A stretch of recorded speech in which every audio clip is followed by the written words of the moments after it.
I thought I was caring for a lonely child until she asked me to tuck in the mother I'd replaced. When I was hired to work as a governess at Greystone Manor, I thought it was a fresh start, a place to outrun the ghosts of my own past and finally put my teaching skills to use.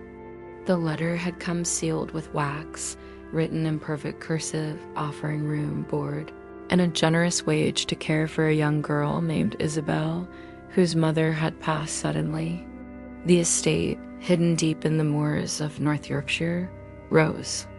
From the fog like something forgotten by time, stone gargoyles watching from cracked ledges, ivy swallowing window panes, and silence so deep it pressed against your chest. Isabel, no older than 6, was polite but distant. She never cried, never laughed, and spoke in whispers.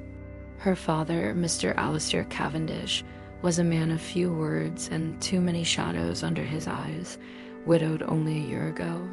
He greeted me, kindly, but with detachment, as though I were another antique being placed in the house. The servants, only 3, barely spoke, their eyes lowered, always locking certain doors twice. On my second night, as I read Isabel a bedtime story, she turned to me and said, "Will you tuck in my other mum too? She gets cold upstairs." I smiled politely, assuming she meant a doll or some game of grief. "Your other mum?" I asked. She nodded. "She stays in the red room. She cries at night, but Papa doesn't like when I talk about her." My stomach twisted. The red room, I later learned, was the sealed attic, a place no one mentioned, in which Mr. Cavendish told me never to enter for my own good. That night, I heard sobbing from the ceiling, soft, muffled, and full of despair.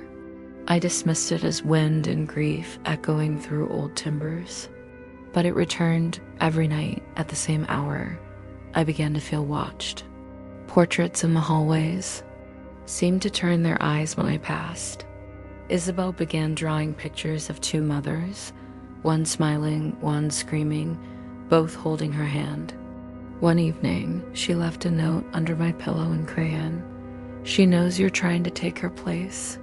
I tried to speak to Mr. Cavendish, but he brushed me off coldly. "Children invent things when they don't want to let go," he said, his voice cracking like the firewood he tossed into the hearth. The more I pressed, the more the house seemed to reject me. Candles extinguished themselves, doors slammed without wind, and footsteps echoed behind me when I walked alone. Then came the night I followed the sobbing. The attic door, once locked, now stood slightly ajar. I climbed the narrow staircase, the air thick with mold and perfume. Inside the red room was a cradle, a rocking chair, and a faded wedding dress. Hanging from the rafters and in the corner, a figure, pale, hair tangled, eyes full of sorrow and fury. "Why are you in my home?" she hissed, her voice overlapping with Isabel's laughter from below. I screamed. She vanished. When I ran down to find Mr. Cavendish, he was already waiting in the parlor, eyes wet. "She was never supposed to show herself," he said quietly. "She died giving birth, but she won't let go. She thinks you're here to replace her, and Isabel, she sees them both." I should have left, but I didn't. Something about the sadness, about the man who stood broken in front of me, kept me there. Days passed, and weeks. I taught Isabel. I walked the moors.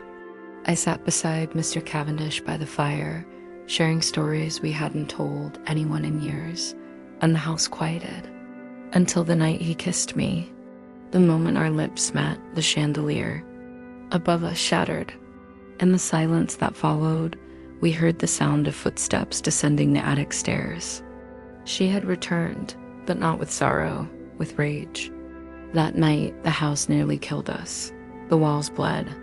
The nursery windows shattered inward. Isabel screamed as her toys flew across the room, and I saw her, the mother, no longer. Pale and grieving, but solid and furious. He was mine. She shrieked. I held Isabel close. Mr. Cavendish stood between us and her ghost, his voice trembling. You're not her anymore. Let her go. But it wasn't until I reached out, hand to ghost, and whispered, she's safe. I will never replace you. I just want her to be loved, that the figure began to fade. Tears ran down her ghostly face, and for the first time, I saw gratitude beneath the fury. The house exhaled. The silence returned. Since that night, the red room remains quiet. The candles no longer die. Isabel sleeps soundly. And sometimes when I walk the halls, I feel warmth instead of fear, as though someone's watching, but gently now. I never expected to find love in a haunted house, but sometimes the dead don't want revenge. They just want to know their love won't be forgotten.